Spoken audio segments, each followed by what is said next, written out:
한스 크리스티안 안데르센, 나의 삶은 하나의 동화였다. 1875년 8월 4일, 코펜하겐의 하늘은 유난히 낮게 내려앉아 있었습니다. 아침부터 도시 전체가 무거운 침묵에 잠겨 있었고, 거리의 돌바닥 위로 가을을 예고하는 서늘한 바람이 소리 없이 흘렀습니다.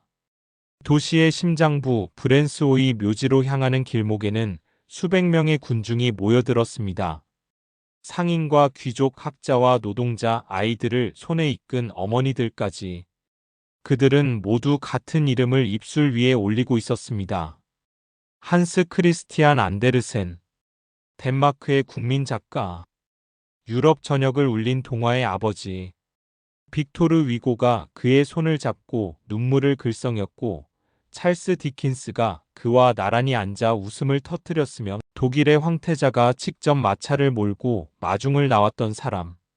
그 이름 석자 앞에 붙는 수식어는 끝이 없었습니다. 그러나 그 관 속에 누운 사람을 실제로 알았던 이들은 오늘 이 자리의 군중 앞에서 무언가를 숨기고 싶은 충동을 느꼈을 것입니다. 왜냐하면 그들은 알고 있었으니까요. 저 화환들 아래, 저 엄숙한 찬사들 아래, 저 눈물, 젖은 손수건들 아래 잠든 노인이 평생 동안 단 한 번도 스스로를 사랑받을 자격이 있는 존재라고 믿지 못했다는 사실을. 안데르센은 죽기 며칠 전까지도 일기를 썼습니다. 손이 떨려 글씨가 흔들리고 폐렴으로 호흡이 가빴음에도 불구하고 그는 펜을 놓지 않았습니다. 그 마지막 일기의 어느 페이지에는 이런 문장이 있었습니다. 오늘도 아무도 오지 않았다. 세계에서 가장 유명한 이야기꾼. 수백만의 아이들이 베개 머리맡에서 그의 이름을 부르며 잠든 그 사람이 임종 며칠 전 코펜하겐의 한 침실에 홀로 누워 아무도 자신을 찾아오지 않는다고 일기에 적고 있었습니다. 이것이 안데르센이라는 사람의 진짜 얼굴이었습니다. 장례식 행렬이 천천히 움직이기 시작했습니다. 덴마크 왕실의 대표단이 앞서고 그 뒤를 코펜하겐의 시민들이 따랐습니다. 어린아이들은 손에 야생화 한 다발씩을 쥐고 있었습니다. 인어공주가 좋아했을 법한 연보랏빛 꽃들이었습니다. 아이들은 그 꽃이 왜 인어공주를 닮았는지 몰랐고, 안데르센이 그 이야기를 쓸 때 얼마나 깊은 곳에서 솟구치는 고통을 붙삼아 종이에 눌러 썼는지도 몰랐습니다. 몰랐기에 그 꽃은 더 순수했습니다. 그러나 우리는 이제 알아야 합니다. 안데르센이 우리에게 남긴 이야기들이 단순한 상상력의 산물이 아니라는 사실을. 그 이야기들 하나하나가 한 인간이 평생에 걸쳐 치른 내면의 전쟁에서 길어 올린 고백이었다는 사실을. 인어공주가 느낀 걸음마다의 칼날 같은 고통은 안데르센 자신이 사랑받지 못했을 때 느꼈던 감각이었고, 미운 오리 새끼가 혼자 얼어붙은 호수 위에 웅크리고 앉아있던 그 겨울밤은 안데르센이 코펜하겐의 차가운 다락방에서 보낸 수많은 밤들이었습니다. 그의 동화는 아름다웠습니다. 그러나 그 아름다움은 고통 없이 태어나지 않았습니다. 장례 행렬이 묘지의 철문을 지나는 순간 하늘에서 가는 빗줄기가 내리기 시작했습니다. 마치 하늘이 뒤늦게 조문을 하러 온 것처럼. 빗속에서 아이들의 꽃다발이 조금씩 젖어들었고 어른들의 눈 위에서는 빗물과 눈물이 뒤섞였습니다. 안데르센은 이 장면을 동화로 썼을 것입니다. 슬픔과 아름다움이 경계를 잃고 하나가 되는 그 순간을. 하지만 그는 이미 그 자리에 없었습니다. 그는 오래전부터 없었는지도 모릅니다. 적어도 그가 원하는 방식으로 존재한 적은 단 한 번도 없었으니까요. 지금부터 우리는 그 이야기 속으로 들어갑니다. 한 소년이 진흙탕에서 태어나 별이 되기까지. 그리고 그 별이 왜 끝내 스스로의 빛을 따뜻하게 느끼지 못했는지. 그 아이러니하고 처절하고 아름다운 삶의 이야기 속으로. 제1장 진흙탕 속의 씨앗. 오덴세 빈민가에서의 유년 시절. 1805년 4월 2일. 덴마크 남부의 작은 도시 오덴세. 한스 강가에 자리한 이 도시는 수백 년의 역사를 가진 곳이었지만 그 역사의 광채는 도시 중심부의 교회와 귀족 저택들에만 머물러 있었습니다. 강 건너편 좁고 구불구불한 골목이 미로처럼 얽힌 그 동네에는 역사가 없었습니다. 오직 가난만이 있었고 그 가난을 대물림하는 사람들만이 있었습니다. 그 골목 안 방 하나짜리 작은 집에서 한 아이가 태어났습니다. 집이라고 부르기에도 민망한 공간이었습니다. 지붕은 낮았고 창문은 하나뿐이었으며 침대와 구두, 수선 작업대와 밥상이 한 방 안에 모두 들어찬 그곳에서 안데르센 가족의 삶 전체가 이루어졌습니다. 벽의 틈 사이로 겨울 바람이 새어 들어왔고 바닥에는 항상 나무 부스러기와 가죽 조각들이 흩어져 있었습니다. 그것이 한스 크리스티안 안데르센이 처음으로 눈을 뜬 세계였습니다. 아버지 한스 안데르센은 구두 수성공이었습니다. 손재주는 있었지만 생계를 유지하기에 충분한 손님은 없었습니다. 그는 늘 책을 읽었고 생각이 많았으며 자신이 처한 현실과 스스로의 내면 사이에서 끊임없이 괴로워하는 사람이었습니다. 그 시대 덴마크의 구두 수성공에게 어울리지 않는 감수성을 가진 사람.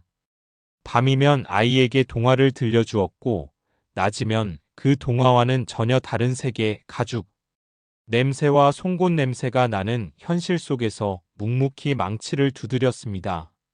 어린 안데르센은 아버지가 들려주는 이야기를 들으며 잠들었습니다. 옛날에 아주 먼 나라에 그 도입부가 시작되면 아이는 눈을 반짝였습니다.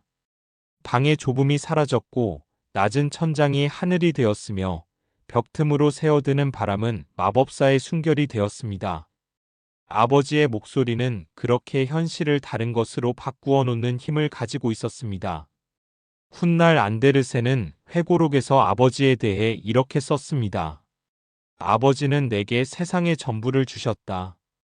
비록 손에 잡히는 것은 아무것도 없었지만 이 문장 하나에 안데르센 가족의 비극과 아름다움이 모두 담겨 있습니다.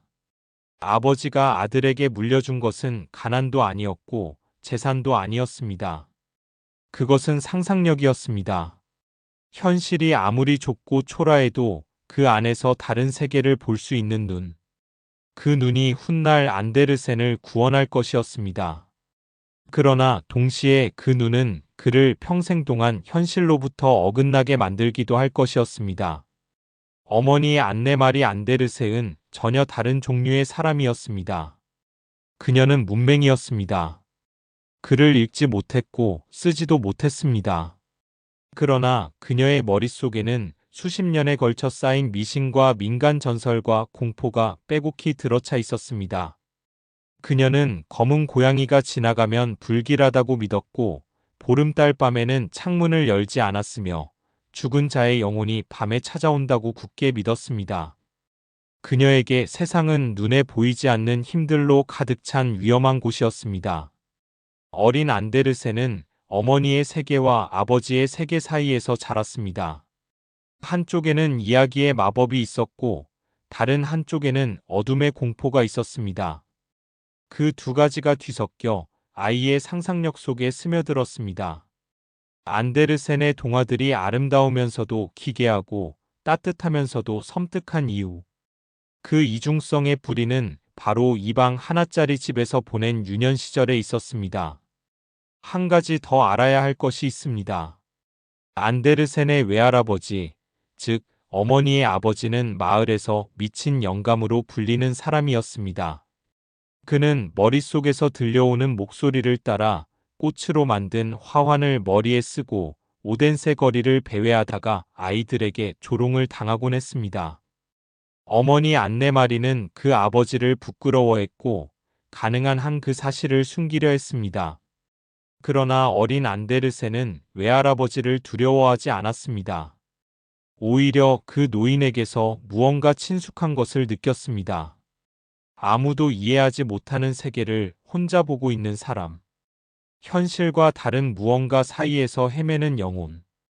안데르센은 훗날 이것이 자신과 외할아버지가 공유하는 무언가라는 것을 어렴풋이 알게 됩니다. 단지 안데르센은 그 혼란을 글로 바꿀 수 있었고 외할아버지는 그러지 못했을 뿐입니다. 가문에 흐르는 불안한 피. 그것이 안데르센에게는 저주이면서 동시에 선물이었습니다. 학교는 그에게 지옥이었습니다. 오덴세의 아이들은 안데르센을 이상하다고 생각했습니다. 우선 키가 너무 컸습니다. 또래 아이들보다 머리 하나는 더 큰 그 키가 가뜩이나 어색하고 수줍음 많은 소년을 더욱 눈에 띄게 만들었습니다. 팔다리는 길었고 균형이 맞지 않았으며 코는 지나치게 크고 눈은 작았습니다. 외모만으로도 충분히 놀림감이 되었습니다. 거기다 그는 이상한 말을 하는 아이였습니다. 수업 시간에 선생님의 설명을 듣다가 갑자기 딴 세상을 보는 표정을 짓거나 쉬는 시간에 혼자 골목 귀퉁이에 앉아 중얼거리며 인형을 가지고 노는 아이. 그것도 천으로 만든 조그만 인형들에게 대사를 붙여주고 연극을 시키는 아이. 아이들은 그를 비웃었고 때로는 쫓아다니며 괴롭혔습니다. 안데르센은 도망쳤습니다. 그가 도망친 곳은 항상 같은 장소였습니다. 오덴세 강변의 갈대밭. 물소리가 들리고 버드나무 가지가 수면 위에 드리워진 그 장소에서 안데르센은 혼자 앉아 이야기를 만들었습니다. 아무도 없는 그 공간에서만 그는 자유로울 수 있었습니다. 현실의 눈들이 닿지 않는 곳에서만 그는 제대로 숨을 쉴 수 있었습니다. 그러나 강변의 갈대밭도 영원히 피난처가 될 수는 없었습니다. 1816년 안데르센이 11살이 되던 해 아버지가 죽었습니다. 나폴레옹 전쟁의 지원병으로 나갔다가 몸이 망가진 아버지는 귀환 이후 급격히 건강이 악화되었고 결국 폐렴으로 세상을 떠났습니다. 임종의 자리에서 아버지는 아들의 손을 잡았습니다. 어린 안데르센의 손가락 사이로 아버지의 손이 맞잡혔습니다. 아버지의 손은 이미 차가워지기 시작했고 가죽을 만지고 망치를 두드리던 그 거칠고 넓은 손바닥이 아들의 손 안에서 힘없이 놓였습니다. 그날 밤 안데르센은 울지 않았습니다. 너무 무서워서 울지 못했습니다. 슬픔이 없었던 것이 아니라 슬픔이 너무 커서 눈물로 나오지 못했습니다. 어머니는 통곡했고 이웃들이 찾아와 조문했으며 아버지의 관이 작은 집에서 나갔습니다. 그 모든 일을 안데르센은 창문 옆에 서서 바라보았습니다. 마치 자신이 그 장면의 바깥에 있는 사람처럼. 이 기묘한 감각, 자신이 있는 곳으로부터 분리되는 느낌, 마치 외부인처럼 자신의 삶을 바라보는 이 감각은 안데르센의 평생을 따라다닐 것이었습니다. 그리고 바로 이 감각이 훗날 그가 쓴 모든 이야기의 뿌리가 될 것이었습니다. 아버지가 죽고 난 뒤 가족의 생계는 더욱 어려워졌습니다. 어머니는 빨래 일을 시작했습니다. 부잣집의 더러운 옷들을 받아다가 강가에서 손으로 빨았습니다. 겨울에도 손을 강물에 담가 옷감을 비볐고 손이 트고 갈라지면 소기름을 발랐습니다. 안데르센은 그 어머니의 손을 보면서 무언가 결심했습니다. 아직 무엇을 결심했는지 정확히 알지는 못했지만 단 하나만큼은 분명했습니다. 이 골목을 벗어나겠다. 이 가난을 벗어나겠다. 그것이 어떤 방식으로 이루어질지는 몰랐습니다. 단지 이 골목이 자신의 끝이 아니라는 것만큼은 아직 11살에 불과한 소년이 뼛속으로 알고 있었습니다. 오덴세의 갈대밭은 그렇게 안데르센의 첫 번째 무대가 되었습니다. 아무도 보는 사람 없는 그 무대에서 소년은 혼자 이야기를 만들고 혼자 배우가 되어 연기하며 혼자 박수를 쳤습니다. 그것은 초라했고 외로웠습니다. 그러나 그것은 또한 완전했습니다. 왜냐하면 그 무대 위에서만큼은 안데르센은 실패할 수 없었으니까요. 아무도 보지 않으니까. 아무도 비웃지 않으니까. 진짜 세상은 아직 기다리고 있었습니다. 그리고 그 세상은 그를 비웃을 준비가 되어 있었습니다. 제2장 거인증에 걸린 광대 코펜하겐에서의 처절한 실패. 1819년 9월 14살의 안데르센은 코펜하겐으로 가는 마차에 올랐습니다. 가진 것은 트렁크 하나와 어머니가 쥐어준 몇 잎의 동전뿐이었습니다. 어머니는 울었고 안데르센도 눈물을 참느라 입술을 깨물었습니다. 마차가 오덴세의 좁은 골목을 빠져나가기 시작하자 안데르센은 뒤를 돌아보지 않았습니다. 돌아보면 내릴 것 같았기 때문에. 코펜하겐, 덴마크의 수도. 그 이름은 오덴세의 빈민가 소년에게 마법의 단어처럼 들렸습니다. 그곳에는 왕립극장이 있었고 오페라 하우스가 있었으며 시인과 음악가와 배우들이 거리를 누볐습니다. 안데르센은 그곳에서 배우가 될 것이었습니다. 아니면 가수, 아니면 무용수. 구체적인 계획은 없었습니다. 오직 확신만이 있었습니다. 나는 유명해질 것이다. 이 확신이 어디서 왔는지 스스로도 설명할 수 없었습니다. 다만 그것이 있었습니다. 바위처럼 단단하게 그의 가슴 속에. 마차가 코펜하겐의 성문을 통과했을 때 안데르센의 눈이 크게 떠졌습니다. 도시는 거대했습니다. 오덴세와는 비교할 수 없는 규모였습니다. 마차와 사람들이 넘쳐 흘렀고 건물들은 높았으며 상점들의 유리창 안에는 오덴세에서는 구경조차 해본 적 없는 물건들이 진열되어 있었습니다. 안데르센은 마차 창문에 얼굴을 바짝 붙이고 그 모든 것을 눈에 담았습니다. 그리고 동시에 처음으로 두려움이 밀려왔습니다. 이 도시는 너무 컸습니다. 그에 비해 자신은 너무 작았습니다. 아니, 작지 않았습니다. 외모로는 지나치게 크고 어색했지만 그것을 채울 내용물이 너무 없었습니다. 돈도 없었고 연줄도 없었고 교육도 없었으며 이름도 없었습니다. 그에게 있는 것이라고는 오덴세 갈대밭에서 혼자 키운 꿈과 어머니의 손에 쥐어진 몇 잎의 동전뿐이었습니다. 그럼에도 불구하고 그는 걸었습니다. 처음 찾아간 곳은 왕립극장이었습니다. 정확히는 왕립극장의 단장집이었습니다. 안데르센은 단장 단스켈트에게 편지를 보냈고 답장을 받지 못하자 직접 찾아갔습니다. 키가 크고 팔다리가 길며 어색하게 걷는 소년이 단장의 집 문을 두드렸을 때 문을 열어준 하인이 위아래를 훑어본 뒤 비웃음을 삼키는 것을 안데르센은 보았습니다. 그러나 그는 들어갔습니다. 단장 앞에 서서 안데르센은 말했습니다. 자신이 배우가 되고 싶다고. 왕립극장에서 연기를 하고 싶다고. 단장은 잠시 그 이상한 소년을 바라보았습니다. 너무 크고 너무 어색하고 너무 촌스러운 소년을. 그리고 조용히 고개를 가로저었습니다. 여기서는 훈련받은 사람들만 씁니다. 첫 번째 거절이었습니다. 그러나 마지막은 아니었습니다. 안데르센은 포기하지 않았습니다. 다음 날 그는 다른 극장의 감독을 찾아갔고 그 다음 날은 성악가의 집을 두드렸습니다. 가는 곳마다 비슷한 반응이 돌아왔습니다. 문전박대, 차가운 시선, 간혹가다 동정 섞인 충고. 고향으로 돌아가세요. 이 일이 얼마나 어려운지 당신은 모릅니다. 안데르센은 알고 있었습니다. 어렵다는 것을. 그러나 그것이 불가능하다는 것은 받아들이지 않았습니다. 적어도 아직은.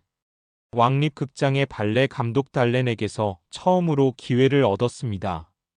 달렌은 그 이상한 소년의 고집에 어이가 없으면서도 무언가 특이한 것을 느꼈습니다. 거절이 먹히지 않는 그 집착. 그것은 재능의 신호는 아니었지만 적어도 특이한 인간의 신호이긴 했습니다. 달렌은 안데르센에게 발레 수업을 받을 기회를 주었습니다. 안데르센은 열심히 했습니다. 그러나 몸이 따라주지 않았습니다.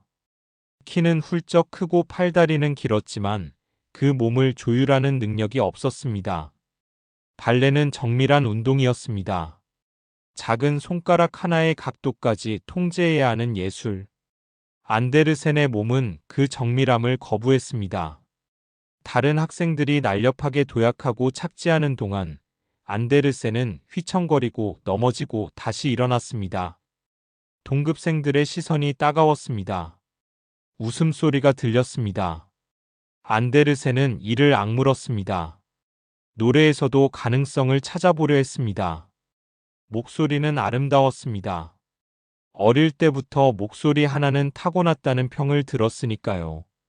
그러나 문제가 있었습니다. 사춘기가 왔습니다. 변성기. 16이 넘어서야 찾아온 변성기에 안데르센의 목소리는 그야말로 처참하게 깨졌습니다. 아름답던 소년 성악가의 목소리가 삐걱거리고 갈라지기 시작했습니다. 공연 도중에 목소리가 갈라진 날, 안데르센은 무대 뒤로 돌아와 혼자 울었습니다. 아무도 보지 않는 어두운 구석에서 그는 소리를 죽이고 울었습니다. 그날 저녁 그는 하숙집으로 돌아와 일기에 썼습니다. 신이 나를 잊은 것 같다. 아니, 처음부터 나를 만들지 않은 것 같다. 나는 있어야 하지만 잊지 말아야 했던 존재인지도 모른다. 16살 소년의 일기였습니다. 이 문장을 읽을 때 우리는 잠시 멈춰야 합니다. 왜냐하면 이것은 단순한 사춘기의 감수성이 아니기 때문입니다. 이것은 한 인간이 반복된 거절 속에서 내면 깊은 곳에서 형성되기 시작한 핵심 믿음, 즉 자신은 이 세상에 속하지 않는다는 믿음의 시작이었습니다. 이 믿음은 이후 수십 년 동안 안데르센을 따라다닐 것이었습니다. 아무리 찬사를 받아도 아무리 성공해도 지워지지 않는 그 느낌. 나는 여기 속하지 않는다. 코펜하겐의 하숙집은 좁고 더러웠습니다. 오덴세에서 가져온 동전은 빠르게 바닥을 드러냈고 안데르센은 끼니를 거르기 시작했습니다. 아침에 일어나면 빵 한 조각을 사 먹을 돈이 없는 날도 있었습니다. 그럴 때면 그는 배를 굶으며 도서관으로 갔습니다. 책을 읽었습니다. 읽을 수 있는 것은 무엇이든 읽었습니다. 배고픔을 이야기로 채우려 했습니다. 하숙집 주인은 때때로 밀린 방세를 요구했습니다. 안데르센은 그때마다 이야기를 지어냈습니다. 곧 돈이 생긴다고. 극장에서 자리를 제안받았다고. 내일쯤 좋은 소식이 있을 것 같다고. 거짓말은 아니었습니다. 그는 진심으로 그렇게 믿었으니까요. 그러나 현실은 그의 믿음과 반대 방향으로 움직였습니다. 7년이었습니다. 코펜하겐에서 보낸 7년 동안 안데르센은 배우도 되지 못했고 가수도 되지 못했으며 무용수도 되지 못했습니다. 극장의 문은 계속 닫혔습니다. 그의 이름 앞에 붙는 수식어는 재능 있는 청년이 아니라 우스운 시골 촌뜨기였습니다. 코펜하겐의 예술 사교계에서 안데르센은 일종의 코미디였습니다. 너무 크고 너무 어색하고 너무 열정적이어서 차마 진지하게 대할 수 없는 사람. 그는 조롱의 대상이었습니다. 그리고 그 조롱의 시선 아래서 무언가 변하기 시작했습니다. 매일 밤 하숙방에 흔들리는 촛불 아래 안데르센은 글을 썼습니다. 처음에는 연극 대본이었습니다. 극장에서 받아줄 법한 것들을 쓰려 했습니다. 그러나 어느 순간부터 그는 이상한 것들을 쓰기 시작했습니다. 자신의 이야기를 쓰기 시작했습니다. 하숙집 창문 밖으로 내다보이는 코펜하겐의 좁은 골목, 그 골목을 지나다니는 사람들, 그 사람들 사이에서 항상 혼자인 자신. 그 모든 것들이 어떤 형태가 되어 종이 위에 내려앉기 시작했습니다. 이것이 무엇인지 그는 아직 알지 못했습니다. 그러나 우리는 압니다. 그것이 바로 안데르센이라는 작가의 탄생이었습니다. 무대 위에서 화려하게 빛나고 싶었던 소년이 무대에서 쫓겨나 어두운 방 안에서 혼자 촛불을 켜고 앉아 글을 쓰기 시작하는 그 순간. 그것이 세계 문학사에서 가장 중요한 순간 중 하나였습니다. 그러나 그 순간 안데르센에게 그것은 패배처럼 느껴졌습니다. 구원이 아니라 포기처럼. 빛이 아니라 어둠처럼 패배의 자리에서 꽃이 피기 시작했습니다. 그 꽃의 이름을 알아보는 데는 아직 시간이 더 필요했습니다. 제3장 펜이라는 이름의 칼, 문학으로의 전향과 엘리트들의 멸시. 운명이라는 것이 있다면 그것은 종종 예상치 못한 사람의 모습을 하고 나타납니다. 1822년 안데르센이 코펜하겐에서 방황한 지 3년이 지났을 무렵 왕립극장의 이사회 멤버 중 한 사람이 그에게 주목했습니다. 요나스 콜린. 당시 덴마크의 문화행정을 실질적으로 이끌던 인물. 권력과 교양을 동시에 갖춘 코펜하겐 상류층의 중심에 있는 사람. 콜린이 안데르센에게서 무엇을 보았는지는 정확히 알 수 없습니다. 아마도 그 이상한 집착이었을 것입니다. 아무리 거절해도 포기하지 않는 그 무모함. 혹은 안데르센이 낙서처럼 써서 보낸 소설 초고에서 뭔가 날 것의 재능 같은 것을 발견했을 것입니다. 콜린은 덴마크 왕에게 진언했습니다. 이 특이한 소년에게 교육받을 기회를 주어야 한다고. 왕실로부터 장학금이 내려왔습니다. 안데르센은 슬라겔스의 라틴어 학교에 입학하게 되었습니다. 17살에 학교에 다시 들어간 것입니다. 같은 반 아이들은 12살, 13살이었습니다. 안데르센은 교실에서 가장 나이 많은 학생이었고 가장 키가 크고 가장 어색했습니다. 어린 동급생들이 그를 어떻게 대했는지는 상상에 맡깁니다. 친절하지 않았을 것입니다. 그러나 더 가혹한 것은 교장이었습니다. 시몬 마이슬링 교장. 안데르센의 회고록에 악당으로 등장하는 이 인물은 처음부터 안데르센을 혐오했습니다. 왜 혐오했는지는 명확하지 않습니다. 어쩌면 안데르센의 무한한 감수성이 그를 불편하게 만들었을 것입니다. 어쩌면 장학금을 받은 특이한 촌뜨기라는 존재 자체가 권위에 대한 도전처럼 느껴졌을 것입니다. 마이슬링 교장은 수업 시간마다 안데르센을 표적으로 삼았습니다. 안데르센, 내가 쓴 문장은 걔가 쓴 것보다도 못하다. 너 같은 자가 글을 쓴다고? 웃기는 소리 하지 마라. 이 학교에서 내가 가장 뒤떨어진다. 아마 영원히 그럴 것이다. 안데르센은 그 말들을 일기에 기록했습니다. 하나하나 빠짐없이. 왜 기록했을까요? 잊지 않기 위해서였습니다. 그 모욕을 연료로 삼기 위해서였습니다.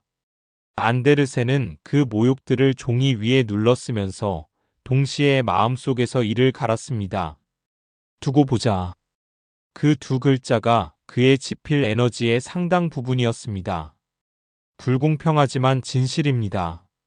분노는 강력한 연료입니다. 그리고 안데르센에게는 분노를 태울 이유가 충분했습니다.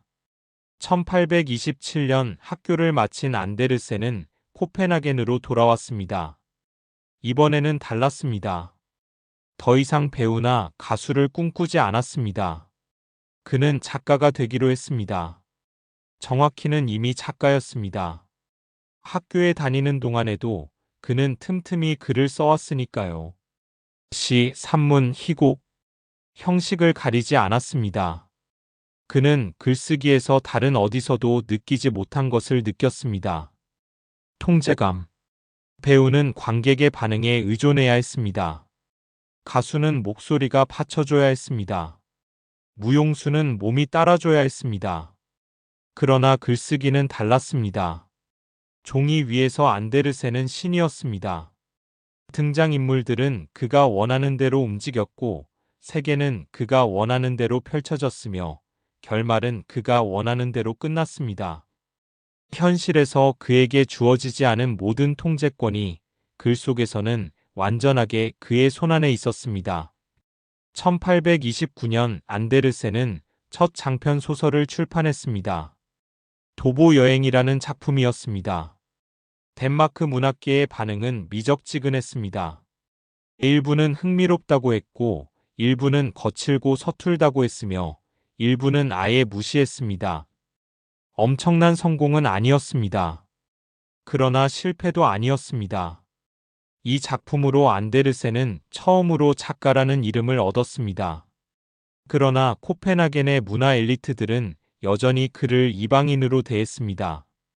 당시 덴마크의 문학살롱들은 일종의 배타적 클럽이었습니다. 귀족 혹은 귀족과 가까운 학자들의 모임. 그들은 서로를 알아보는 코드가 있었습니다. 올바른 학교, 올바른 가문, 올바른 어법.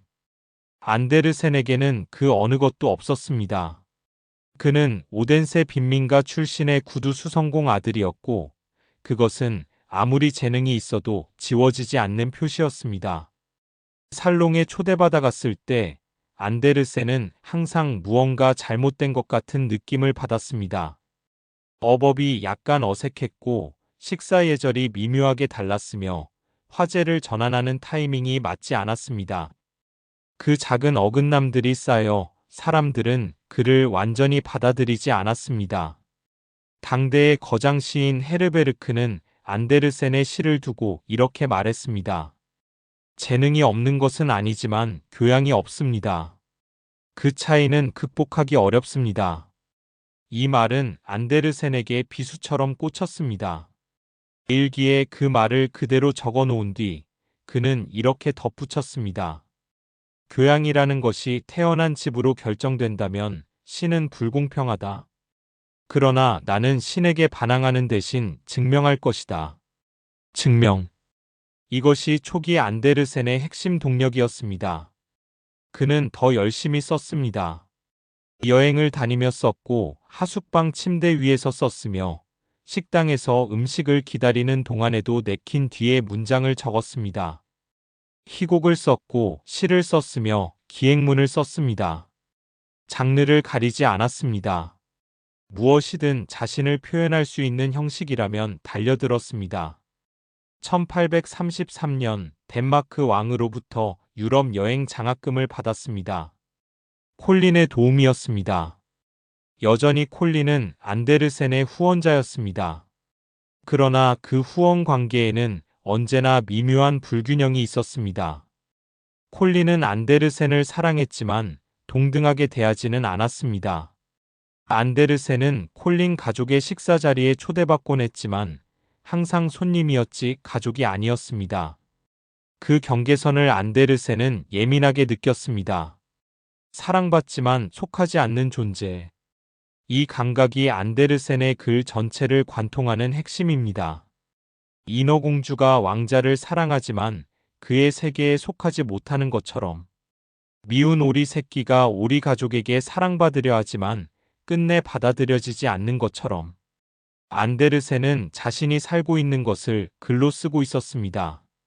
그리고 바로 그 진실함이 그의 글을 살아있게 만들었습니다. 1835년 마침내 그것이 나왔습니다. 어린이를 위한 동화집. 그러나 처음에 덴마크 문학계는 이 책을 진지하게 다루지 않았습니다. 아이들을 위한 이야기? 그것은 문학이 아니었습니다. 당시의 기준으로 동화는 하급의 장르였습니다. 교육을 위한 도구이거나 서민들의 오락거리였지 진지한 예술가가 씨름할 주제가 아니었습니다. 비평가들은 다양한 방식으로 이 책을 하찮게 취급했습니다. 문학을 아이들의 언어로 낮추는 것은 예술의 퇴보입니다. 안데르센은 재능이 있으나 그것을 낭비하고 있습니다. 이러한 경박한 이야기들은 진지한 독자들에게 어울리지 않습니다. 안데르센은 이 비판들을 읽었습니다. 그리고 썼습니다. 계속 썼습니다. 왜냐하면 그는 알고 있었기 때문입니다. 이 이야기들이 경박하지 않다는 것을, 이 이야기들이 오히려 그 어떤 진지한 철학 논문보다 더 깊고 진실한 무언가를 담고 있다는 것을, 다만 그것을 아직 아무도 알아보지 못했을 뿐이라는 것을, 그리고 독자들이 먼저 알아보기 시작했습니다. 비평가들이 코웃음을 치는 사이 그 동화들은 입에서 입으로 전해졌습니다. 어머니가 아이에게 읽어주었고 아이는 친구들에게 이야기했으며 그 이야기들은 덴마크의 국경을 넘어 독일로, 프랑스로, 영국으로 퍼져나가기 시작했습니다. 펜이 칼보다 강하다고들 합니다. 안데르센의 경우에는 다른 의미에서 그것이 사실이었습니다. 그의 펜은 자신을 무시했던 세상을 향한 칼이었습니다. 그리고 그 칼이 드디어 빛을 발하기 시작했습니다. 그러나 안데르센의 내면에서는 아직 전쟁이 끝나지 않았습니다. 성공이 그를 치유하지 않았습니다. 왜냐하면 성공은 채우지 못하는 종류의 빈자리가 있었으니까요. 그 빈자리의 이름은 사랑이었습니다. 제4장 사랑받지 못한 자의 사랑 이야기, 실패한 사랑들과 동화 속의 승화. 안데르센은 평생 3번 사랑에 빠졌습니다. 아니, 더 정확하게 말하면 평생 동안 그는 수없이 많은 것들을 사랑했습니다. 사람을, 장소를, 이야기를.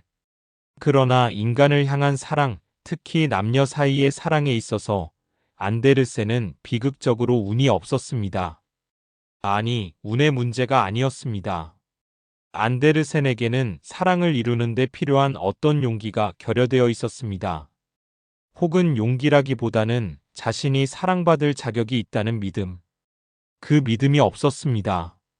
아무리 찬사를 받아도, 아무리 유명해져도 그는 마음 깊은 곳에서 자신을 오덴세 꼴목의 구두 수성공 아들로 보았습니다. 못생기고 어색하고 결코 사랑받기에 어울리지 않는 사람으로. 첫 번째는 리보르 보이크였습니다. 1820년대 후반 안데르센이 문학의 세계로 들어서기 시작했을 무렵 알게 된 여성이었습니다. 안데르센은 그녀를 흠모했습니다. 그러나 감히 고백하지 못했습니다. 대신 그는 그녀에게 아름다운 편지들을 썼습니다. 사랑 고백이라고 하기에는 너무 문학적이고 단순한 우정의 표현이라고 하기에는 너무 간절한 편지들을. 리보르는 결국 다른 남자와 결혼했습니다. 안데르센은 그 소식을 듣고 며칠간 방에서 나오지 않았습니다. 두 번째는 루이스 콜린이었습니다. 콜린의 딸, 그의 후원자의 딸을 사랑했습니다. 이 사랑은 처음부터 불가능했습니다. 루이스는 교양 있는 상류층 아가씨였고 안데르센은 그 집에 드나드는 재능 있는 피보호자였습니다. 사회적 계층이 달랐습니다. 루이스는 안데르센에게 상냥했지만 그것은 어디까지나 오빠를 대하듯 한 상냥함이었습니다. 안데르센은 그 차이를 알았습니다. 그러나 멈출 수 없었습니다. 이 고통의 시기에 쓴 것이 인어공주였습니다. 1836년에서 1837년 사이 안데르센은 루이스를 사랑하고 루이스는 그를 가족처럼 대하고 안데르센은 그 온기와 거리감 사이에서 타들어가던 그 시기에 인어공주의 이야기를 썼습니다. 표면적으로 인어공주는 왕자를 사랑하는 인어의 이야기입니다. 그러나 실제로 그것은 다른 세계에 속한 존재가 자신이 속하지 못한 세계를 사랑하는 이야기입니다. 발걸음마다 칼날이 찌르는 것 같은 고통을 감수하면서도 그 세계 안에 머물고 싶어하는 존재의 이야기. 안데르센이 코펜하겐의 살롱들을 드나들 때마다 느꼈던 그 감각. 내가 여기 속하지 않는다는 것을 알면서도 이 세계가 너무 아름다워서 떠날 수 없다는 그 감각. 그것이 인어공주로 태어났습니다. 그리고 안데르센은 원래의 전래 동화와 다른 결말을 선택했습니다. 인어공주는 죽습니다. 정확히는 물거품이 됩니다. 왕자를 죽이면 살 수 있었음에도 그 선택을 거부하고 스스로 물거품이 되기를 택합니다. 왜 그 결말을 선택했을까요? 일부 연구자들은 이것이 안데르센 자신의 심리를 반영한다고 분석합니다. 사랑받기를 원하면서도 그 사랑을 얻기 위해 자신을 왜곡하거나 남에게 해를 끼치는 것을 선택하지 않는 사람. 차라리 소멸을 택하는 사람. 그것이 안데르센이 루이스에 대해 했던 선택이었습니다. 고백하지 않았습니다. 사랑을 요구하지 않았습니다. 그냥 아팠습니다. 루이스는 나중에 다른 남자와 결혼했고 안데르센은 그 결혼식에 참석했습니다. 식이 끝난 뒤 그는 호텔 방으로 돌아와 일기에 썼습니다. 아프다. 이유를 설명할 수 없는 방식으로 아프다. 이 아픔의 이름이 있다면 그것은 내가 나이기 때문이라는 것이다. 그리고 세 번째가 있었습니다. 가장 크고 가장 유명한 사랑. 제니 린드. 스웨덴의 나이팅게일. 당시 유럽에서 가장 유명한 소프라노. 그녀의 목소리가 한 번 울리면 청중은 눈물을 흘렸고 그녀가 무대에 서면 공연장은 언제나 매진이었습니다. 그리고 1840년대 중반 안데르센은 그 제니 린드를 만났습니다. 처음 만났을 때의 느낌을 안데르센은 일기에 이렇게 썼습니다. 마치 날개를 가진 사람을 처음 본 것 같았다.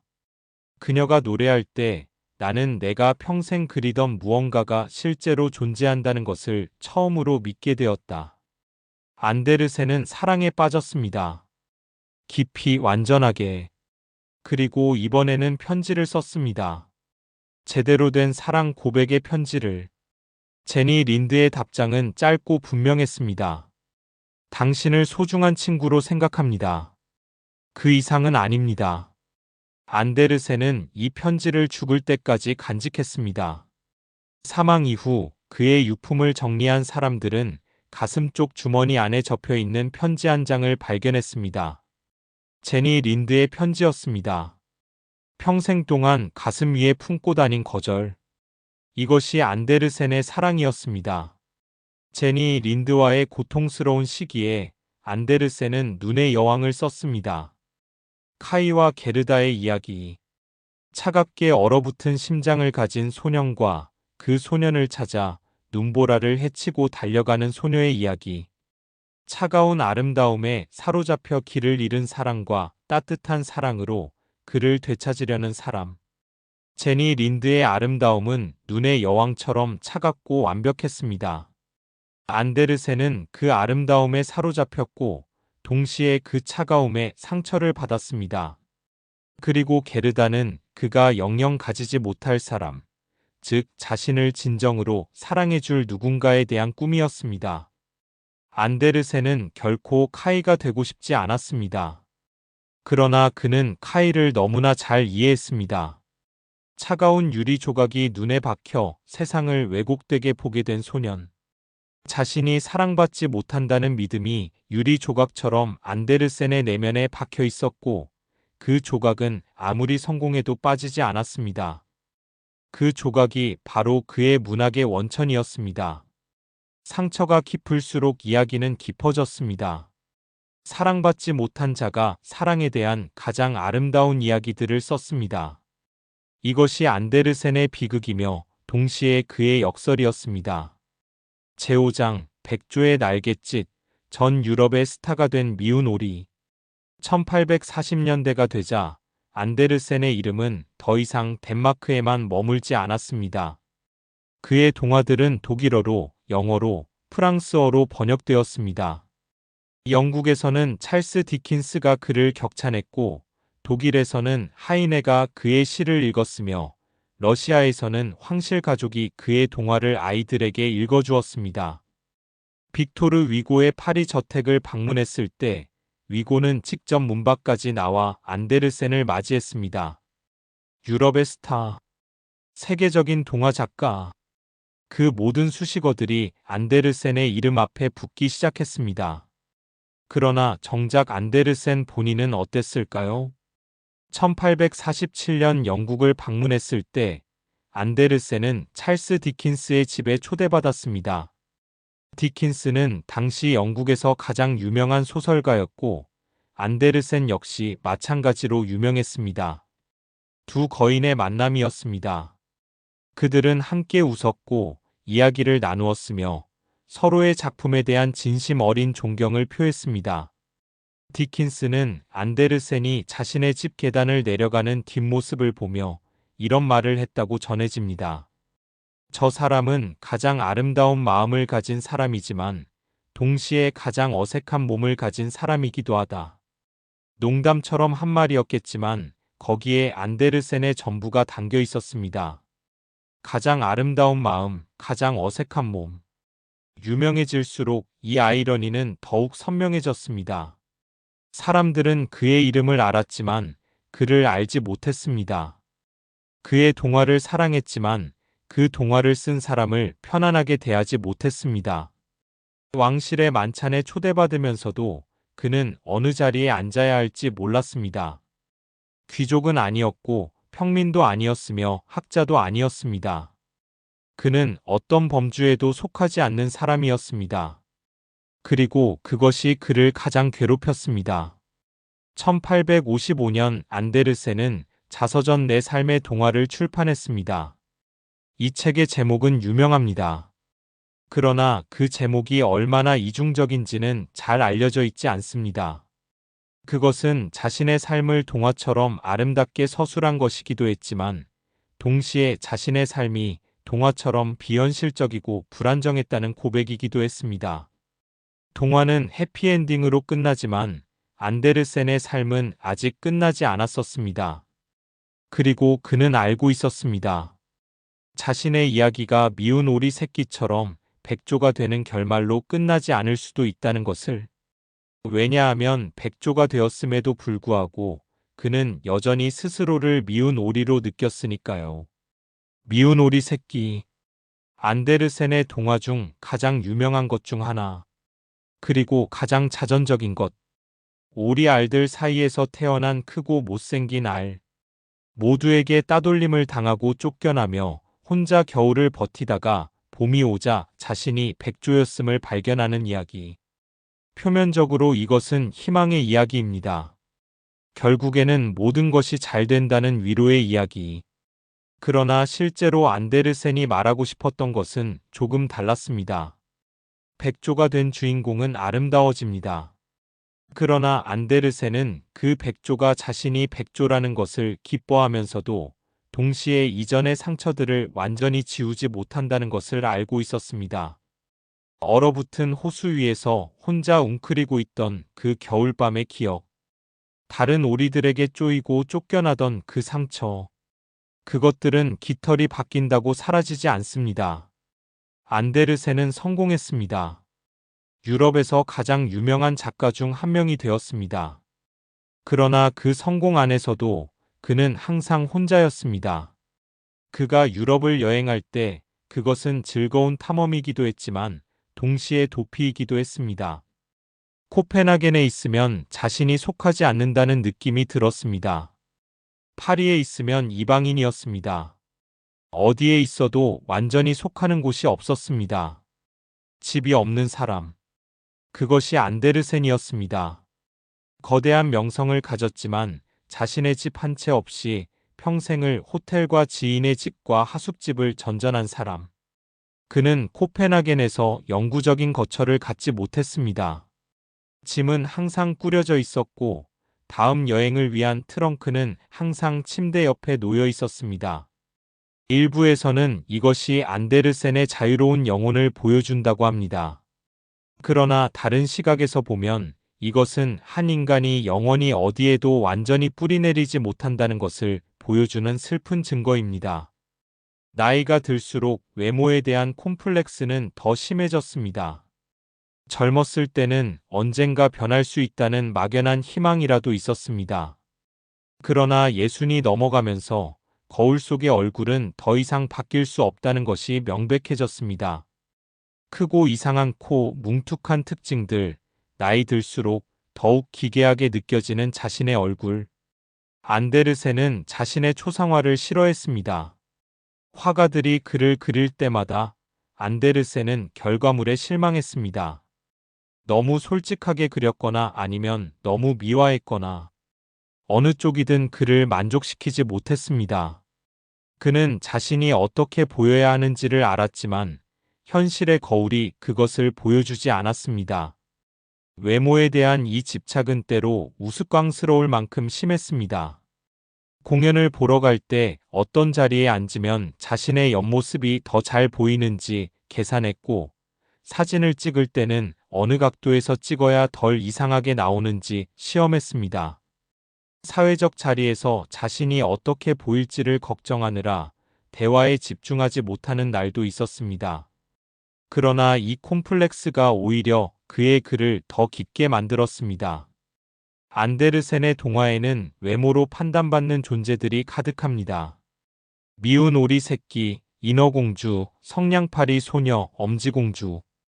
그들 모두는 어떤 의미에서 부당하게 평가받는 존재들입니다. 겉으로 드러나는 것과 내면의 아름다움이 일치하지 않는 존재들. 세상이 그들을 제대로 보지 못하는 비극. 안데르센은 자기 자신을 쓰고 있었습니다.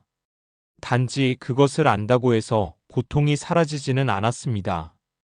제6장 그림자와 고독, 성공의 이면에 숨겨진 아픔. 만년의 안데르센은 자주 아팠습니다. 노년의 병치레가 그를 자주 침대에 눕혔고 그때마다 그는 일기를 썼습니다. 그 일기들은 우리에게 그의 내면 풍경을 가장 솔직하게 보여주는 창입니다. 찬사와 명성이 사라진 자리에 한 인간의 날 것의 목소리가 남아 있었습니다. 나는 세상에서 가장 외로운 사람인지도 모른다. 수백만 명이 내 이름을 알지만 내가 오늘 아프다는 것을 아는 사람은 없다. 이 문장은 과장이 아니었습니다. 안데르센에게는 진정한 의미에 가까운 친구가 극히 적었습니다. 콜린 가족이 있었지만 그들과의 관계에는 항상 보호자와 피보호자 사이의 위계가 존재했습니다. 유럽의 문호들과 교류했지만 그들은 멀리 있었고 편지를 통해서만 만났습니다. 안데르센은 연인도 없었습니다. 평생 독신으로 살았습니다.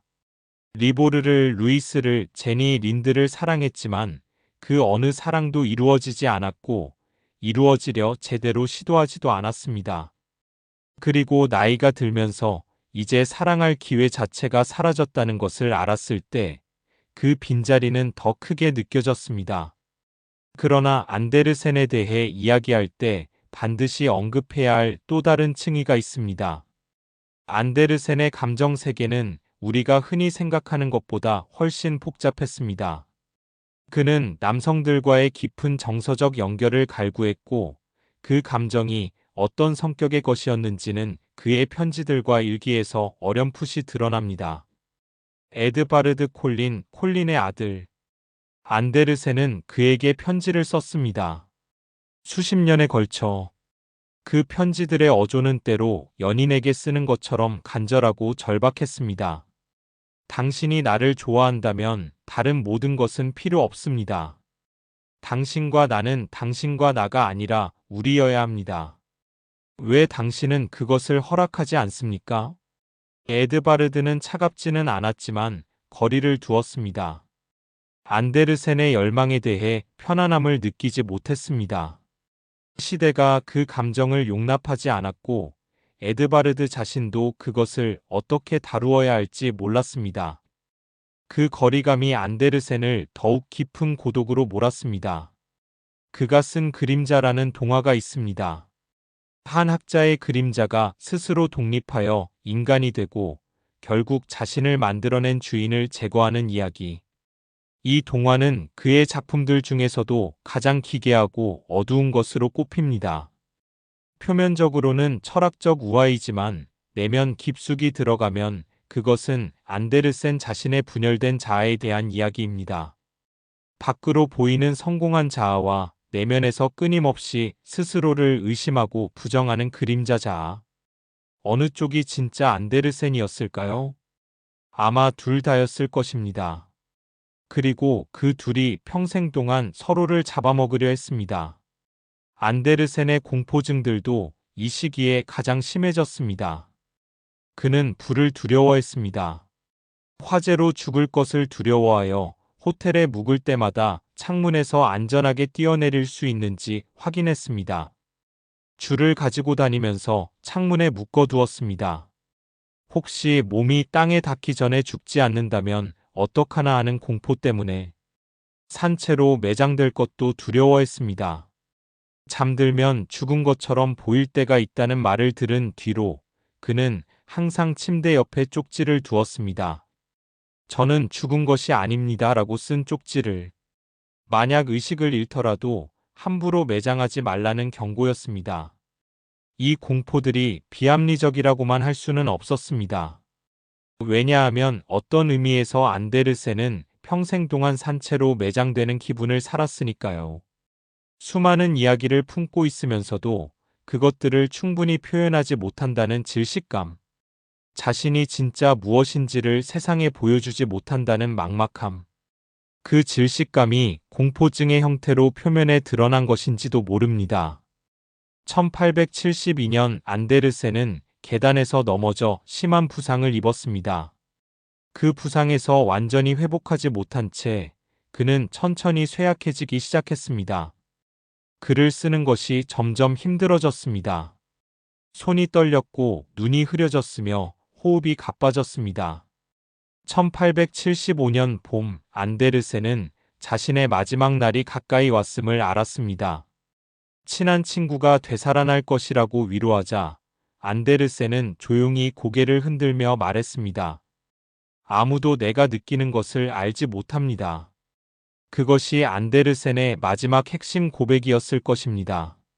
세상은 그의 이야기를 알았지만 아무도 그가 느끼는 것을 알지 못했습니다. 그리고 어쩌면 그것이 그를 그토록 위대한 작가로 만들었는지도 모릅니다.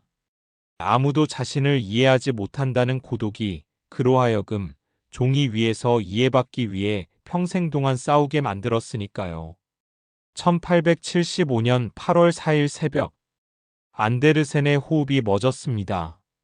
코펜하겐의 여름 새벽 창문 너머로 새벽빛이 조금씩 번지기 시작하는 그 시각에 세계에서 가장 위대한 이야기꾼이 더 이상 숨을 쉬지 않았습니다.